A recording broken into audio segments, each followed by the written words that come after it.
तो चलिए आरंभ करते हैं।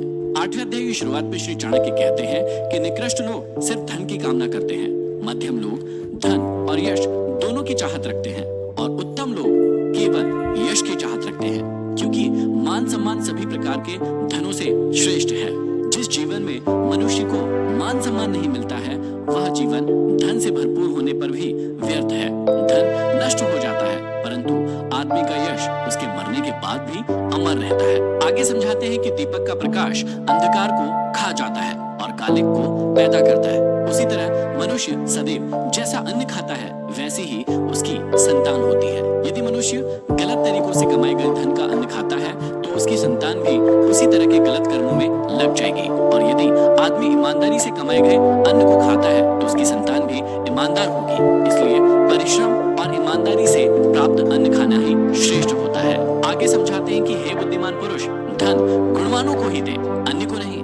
देखो, समुद्र का जल मेघों के मुंह में जाकर सदैव मीठा हो जाता है और पृथ्वी के चर अचर जीवों को जीवन दान देकर भी कई करोड़ गुना होकर फिर से समुद्र में चला जाता है। दान की महिमा अपरंपार है, परंतु दान उसी को देना चाहिए जो सुपात्र हो। सुपात्र के पास जाने से दान दी गई वस्तु अथवा धन का समुचित उपयोग होगा। दुष्ट के पास जाकर दान की गई वस्तु का उपयोग स्वार्थ से प्रेरित होकर ही हो पाता है। मेघों के पास जाकर समुद्र का खारा पानी भी मीठा हो जाता है और करोड़ों जीवों की प्यास को बुझाता है और फिर से सागर में मिल जाता है। आगे समझाते हैं कि तेल लगाने पर, चिता का धुआं लगने पर, स्त्री संभोग करने पर, बाल कटवाने पर मनुष्य तब तक चांडाल अथवा अशुद्ध बना रहता है जब तक कि वह स्नान नहीं कर लेता। इसलिए हमेशा ध्यान रखें कि इन चीजों के बाद हमेशा सबसे पहले स्नान करें।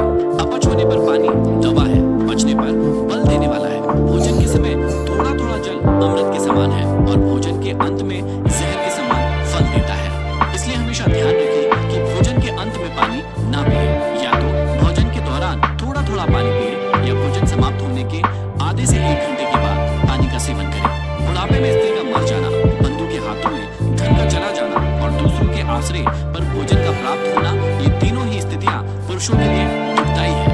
यज्ञ ना करने वाले का पेट पड़ना व्यर्थ है, बिना दान के यज्ञ करना व्यर्थ है, बिना भाव के सिद्धि कभी नहीं होती है। इसीलिए भाव अर्थात प्रेम ही सब में प्रधान है। भाव के बिना कोई भी कार्य संपन्न नहीं होता, अतः सभी कार्यों में आस्था जरूरी होती है। शांति के बराबर दूसरा कोई तप नहीं है, संतोष से बढ़कर कोई सुख नहीं है, लालच से बड़ा कोई रोग नहीं है और दया से बड़ा कोई धर्म नहीं है। क्रोध यमराज की मूर्ति है, लालच नरक में बहने वाली नदी है, विद्या कामधेनु गाय है और संतोष इंद्र के नंदन वन जैसे सुख देने वाला है। क्रोध आदमी को हमेशा मृत्यु की ओर धकेलता है, लालच अनेक कष्टों को जन्म देता है।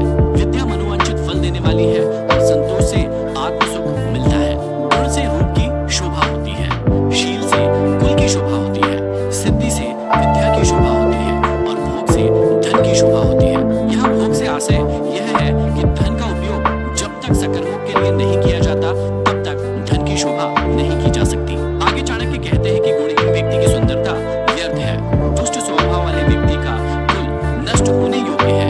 यदि लक्ष्य की सिद्धि न हो तो विद्या व्यर्थ है और जिस धन का सदुपयोग न हो वह धन व्यर्थ है। आगे श्री चाणक्य कहते हैं कि भूमि के भीतर प्रविष्ट हुआ जल ही पवित्र होता है। वर्षा का अधिकांश जल तो बहकर नाले नदियों द्वारा समुद्र में चला जाता है।